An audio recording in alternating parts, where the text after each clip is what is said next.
Digimon Tamers Runaway Locomon marks the second movie and the final installment of the Tamers universe. Released domestically in 2002, the movie is set 6 months after the D-Reaper was destroyed.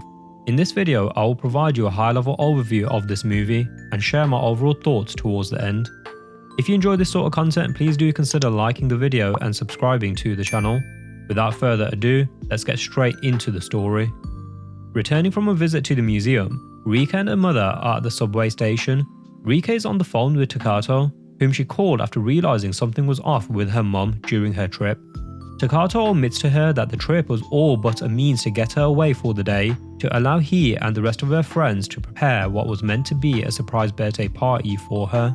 She's unhappy with him as she doesn't appreciate the way they went about it, but is still grateful for the gesture. She asks Takato to cancel her party. Before she can conclude her conversation, the trained Digimon Locomon zooms past her at a blazing speed. Immediately realizing something is not right, she rushes off to follow it. Takato sees the runaway train all over the news, whilst Henry and Terriermon, whom are on board a train themselves, see Locomon off in the distance. Kazu and Kenta also make their way towards Locomon. Takato and Guilmon rush to the nearby subway station. He has Guilmon digivolve into its champion form. Groudmon attempts to block Locomon from passing. He manages to hold it in place for a moment, an impressive feat given that Locomon is an ultimate level Digimon. Locomon appears to be in a trance of sorts. It sights it wishes to keep on running, as it then goes on to overpower Groudmon.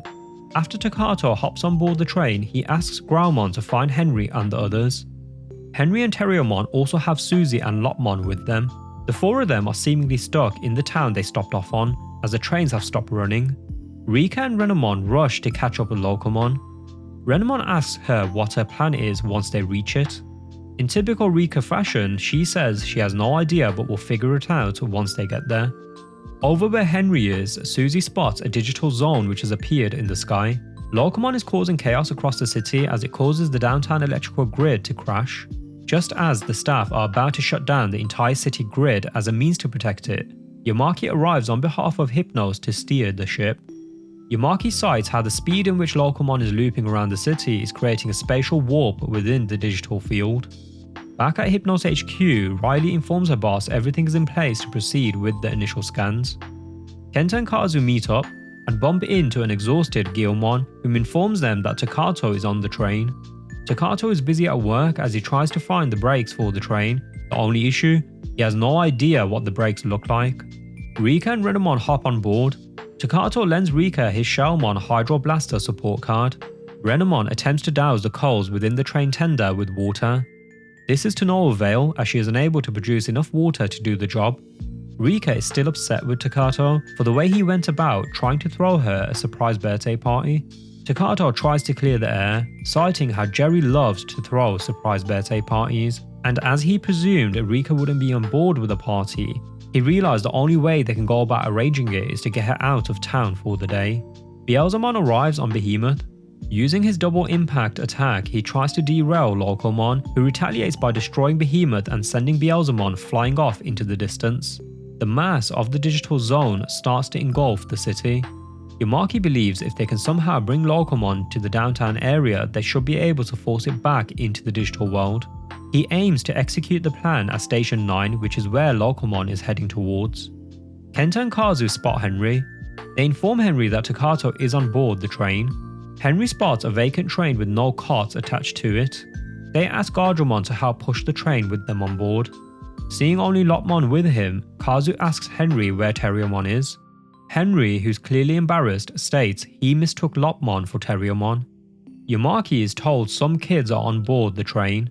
Immediately realizing it must be the Tamers, Yamaki calls Rika and asks to speak with Takato. He tells Takato the plan. Yamaki stresses that he and Rika must get off Locomon before they send it through the digital gate. Rika, who is still pissed at Takato, decides to ignore Yamaki's plan as she attempts to stop the train on her own. Just as she is about to take a huge spanner to the train's console, multiple parasitic arms appear. Yamaki calls again and stresses to Takato that he must get off the train as they are soon about to reach the junction. Rika returns and appears to be in some sort of trance similar to Locomon. She actively recalls a memory of her and her father at the park. She is seen singing an original song as her father encourages and praises her. The lyrics of the song she is singing has significant relevance to Rika's life, given that her father is no longer present in it.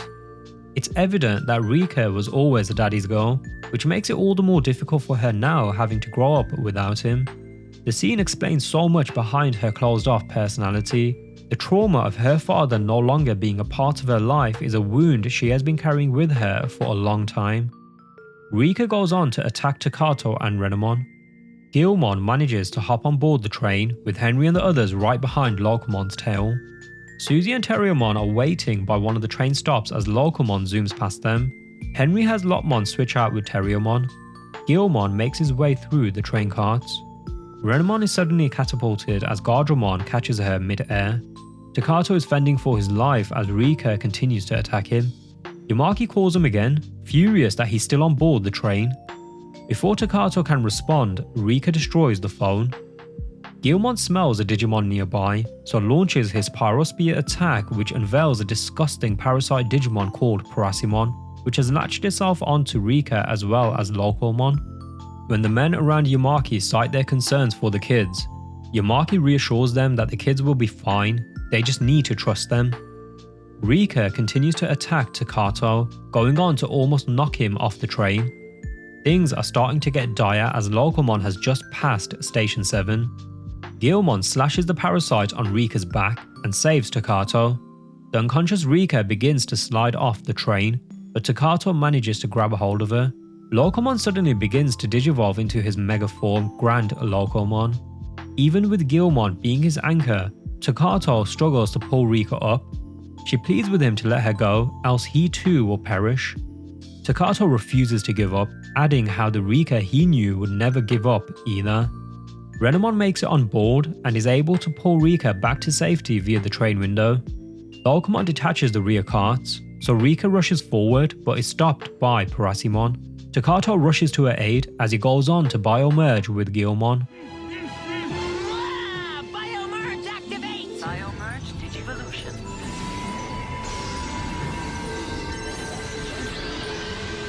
Guilmon biomerge too!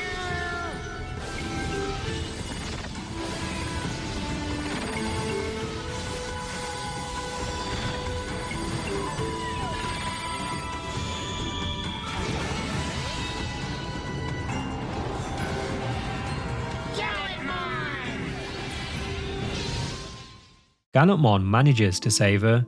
He adds how Parasimon was behind everything. Renamon voices her appreciation towards it, as without it they would have never heard Rika's beautiful song. Hearing this, Rika is clearly moved. Using his lightning joust attack, Gallantmon lands a fatal blow on Parasimon. As it dies, Parasimon rejoices that its work is now done, as more Parasimon come down upon the city through the digital gate. Rika and Henry go on to biomerge with their partners. That's it! It's time to end this! Right, guys? Right! Let's do it! Biomerge Digivolution. Biomerge activate! Terriermon biomerge 2! Renamon biomerge 2!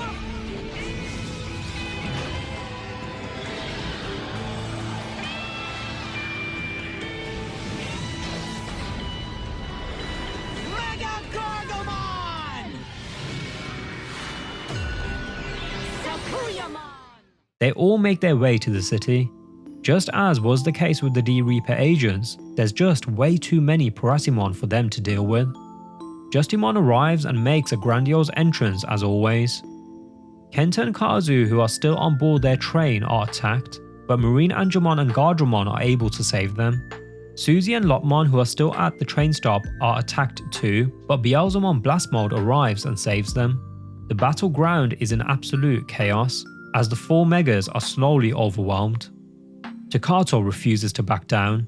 Gallantmon transforms into his Crimson mode. No, I won't let Parasimon win! Yeah!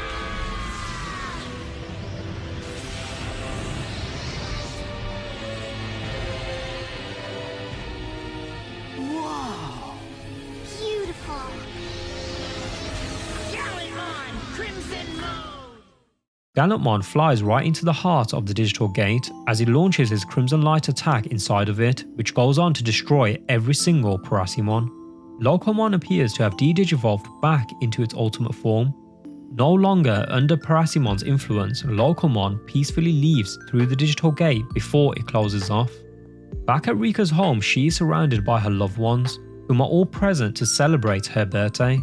After Rika blows out her candles, everyone is seen having a good time. Suzy is busy singing, with Impmon watching on along with Terriermon and Lopmon who are dancing by her side. Rio and Kazu are seen having a chit-chat, whilst Takato helps Jerry who's cleaning the dishes. After Suzy is done, she tells Rika it's her turn. Kazu, with his big mouth, reveals that he knows she can sing. Rika walks off to be on her own, as she continues to play over her song in her head, as she remembers her father. The credits for the movie acts as an epilogue to the Tamers universe, as we see what life is like now for the kids who have been reunited with their Digimon partners after Takato found the digital gate within Guilmon's den at the tail end of the last episode. Lopmon and Terriermon are fully fledged members of the Wong family, and so too is the case for Guilmon, who is seen with Takato working at the family bakery, selling the now popular Guilmon bread. Kenta and Kazu spend time with their other school friends along with Marine Angemon and Gardramon.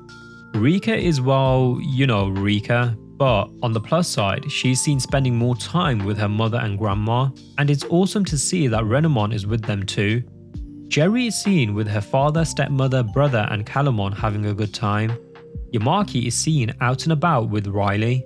Locomon is seen surrounded by the Diginome, having made it back safely to the digital world. This movie for me is bittersweet. I love the fact that the movie actually chose to focus on Rika, because for me, minus Jerry's backstory, which was fully fleshed out, we had so much more to explore with Rika. Yes, the movie does give the spotlight to the main lead, as is the case with most anime when it comes to the final battles. But this movie was not about the fight scenes at all. This is made all the more apparent by how easily Gallantmon Crimson Mode dealt with Parasimon, compared to the fight against the D Reaper where he struggled against the fully evolved Agent Jerry before defeating it. One way to view this movie is to maybe view it as a special episode. Locomon was just a proxy to introduce the parasitic Digimon who uses one's most desired wish in order to place them under its influence. What Rika wanted most of all was her father, so this final villain makes complete sense given Rika is at the core of its story. It's never established why her father is not in the picture anymore.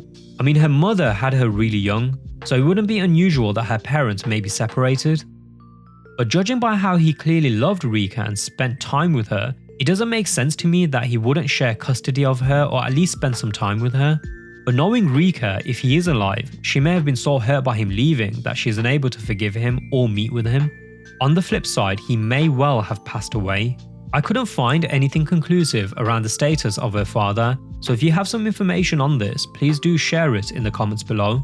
Even though they got very limited screen time, it was nice to see Beelzemon and Jerry too. Also, seeing Calamon living with Jerry is great given that Jerry no longer has Leomon by her side, and it's great for Calamon too as Jerry will give him the much needed love, attention and playtime he needs. Okay, so it's safe to say I really enjoyed this movie. But like I said earlier, it's bittersweet for me because this movie marks the final time we get to see this cast of characters together in one place. I don't know about you, but I need more Digimon Tamers content in my life. Adventure 01 and 02 got sequels, and yes, even though the direction the writers chose for them may not be preferable for some fans, I would still love to have a sequel for Tamers. They did such a good job with the world building for Tamers and balancing the different personalities of the cast. There's an infinite amount of awesome routes they can take with a sequel. If Tamers was to return, what do you think would be an interesting place for them to take the story? On that note, that's it for this one. Until the next time, this is Ray, signing off. Peace.